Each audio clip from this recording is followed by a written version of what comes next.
Chez ma grand-mère en Corse, on dit que même les pierres tiennent à leur terre. Ma grand-mère, elle était d'Herbalongue, un petit village de pêcheurs, un village de carte postale. Quand vous quittez Herbalongue, vous montez un petit peu sur la route du littoral et vous arrivez tout de suite à Bastia. Si vous êtes un peu curieux, vous dépassez Bastia et vous montez tout en haut. En ligne de mire, le Cap Corse. En dessous, la mer. Et vous, vous êtes dans la montagne. Vous arrivez dans un petit village qui s'appelle Canaris. À Canaris, en ce temps-là, ils avaient remarqué qu'ils avaient d'un côté une église pour célébrer les baptêmes, de l'autre côté une église pour célébrer les enterrements. Et là, au milieu, il en manquait une, pour célébrer les mariages. Alors ils ont décidé qu'ils allaient la construire, cette église. Elle serait belle, très belle. Elle ferait face à la mer, elle regarderait le Cap Corse et son dos serait protégé par la montagne. Ils ont dessiné les plans, ils ont creusé les fondations et puis il s'agissait d'aller récupérer des pierres. Il y avait deux solutions. La première, c'était d'aller blesser encore un peu la montagne dans la carrière. Et on l'avait déjà tellement blessée que c'était une option qui ne leur plaisait pas beaucoup. La deuxième solution, c'était juste au-dessus de Canaris. Il y avait un village, il y a longtemps. Un village qui s'appelait Salge. Vous prenez un sentier muletier juste après le village de Canaris et en montant, vous arrivez dans ce village qui n'est plus qu'un village en ruine.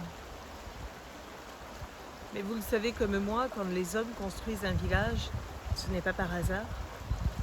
Et s'ils avaient construit Salge à cet endroit-là, c'est que une rivière coulait.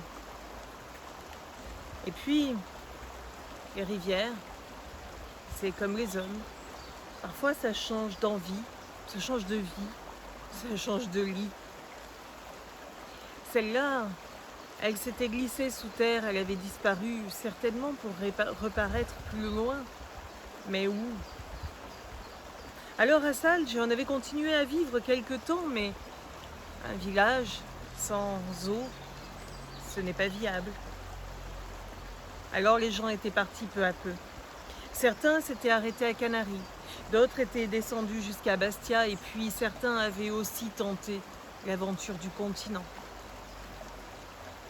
Mais pendant des décennies, il était resté une tradition à Salge. Quand une femme de Salge était en chemin de famille et qu'elle voyait son ventre s'arrondir pour la dernière lune, elle convoquait une amie, une sœur, une tante, une mère. Et à deux ou trois, elle prenait le chemin qui monte vers Salge avant qu'elle ne puisse plus marcher. Là, elle retrouvait la maison familiale, en ruine, bouffée par la végétation, mais la maison familiale. Elles installaient des couvertures, la mère se posait là et elle donnait la vie. Et puis, quand l'enfant qui était né avait pris des forces et que la mère en avait repris, tout le monde redescendait, qui vers Canaris, qui vers Bastia, qui repartait vers le continent.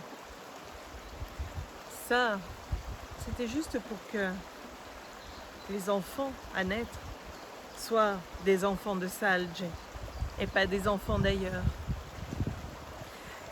Alors Salge a continué de vivre bien après sa mort et on a continué à avoir des petits de Salge alors même que Salge n'était plus. Et puis la tradition s'est évanouie dans le temps.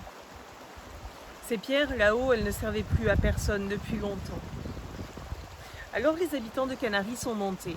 Ils ont pris des ânes, ils ont pris des hommes, ils ont fait le chemin. Et puis ils ont chargé le dos des hommes, ils ont chargé le dos des ânes pendant 3 jours, pendant 3 nuits. Ils ont récupéré toutes les pierres taillées qui étaient prêtes à servir. Ils ont même retrouvé les colonnes de l'église. Et ils ont tout descendu à Canaries. Ils ont tout posé devant les fondations et la nuit était arrivée. Ils sont allés se coucher. Le lendemain matin, quand ils sont revenus pour construire l'église qui allait s'appeler Santa Maria Assunta, ils étaient pleins d'envie, pleins de vigueur, pleins de ferveur. Mais ils n'avaient plus de pierre. Elles avaient toutes disparu. Pas de traces au sol et pas de bruit dans la nuit. Ils se sont posé des questions. Ils ont émis des hypothèses, mais il leur fallait des pierres, il leur fallait construire Santa Maria Assunta. Alors ils sont remontés vers Salge, avec les ânes, avec les hommes. Et arrivés là-haut, ils ont été surpris de retrouver à leur place chacune des pierres qu'ils avaient descendues jusqu'à Canaries. Chacune d'entre elles était remontée là-haut, à sa place. Même les piliers de l'église, tout ça sans trace au sol, tout ça sans bruit. Ils ont repris toutes les pierres, incrédules. Ils ont chargé les hommes, ils ont chargé les ânes et ils sont redescendus. Mais cette fois, après avoir déposé les pierres près des fondations, ils ont pris soin de laisser un gardien pour toute la nuit. Les autres sont repartis se coucher. Je ne sais pas si vous connaissez le Cap Corse. Je ne sais pas si vous avez déjà passé une nuit à la Belle Étoile au Cap Corse.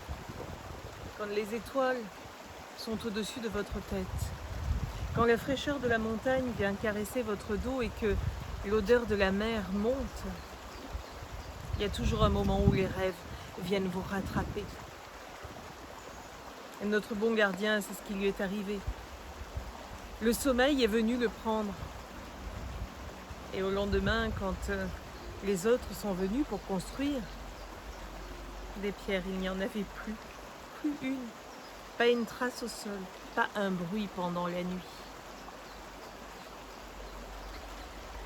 Alors, ils sont quand même remontés à Salge pour vérifier. Et vous le savez comme moi, les pierres, ils les ont toutes retrouvées, une par une, à leur juste place. Santa Maria Assunta, vous me direz. Oh, ils ont fini par la construire. Elle est magnifique. Elle est même classée au patrimoine. Elle regarde la mer et son dos est protégé par la montagne. Mais ils l'ont construite avec des pierres de Canaries, avec des pierres d'une ancienne chapelle, d'une ancienne tombe qui n'appartient plus à personne, des murs de restanques qui se sont écroulés. Parce que les pierres de Salge n'ont jamais voulu descendre. Alors, c'est comme ça qu'en faisant le tour de Santa Maria Assunta, vous remarquerez ici une tête de bélier sculptée. Là, une inscription en latin tronquée. Et puis, un bénitier à une hauteur incroyable.